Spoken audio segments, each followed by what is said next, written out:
Ochráň, stvoriteľ, zem pred tými, čo málo majú, čo po vojne a do vojny volajú. A ochrán tých, čo si mier žiadajú.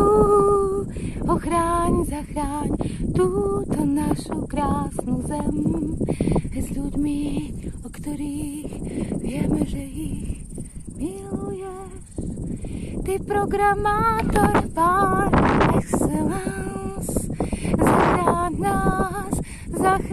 nám našu krásnu zem tvoju, alebo ju proprogramuj, alebo vytvor nám novú, ak si frajer, ak si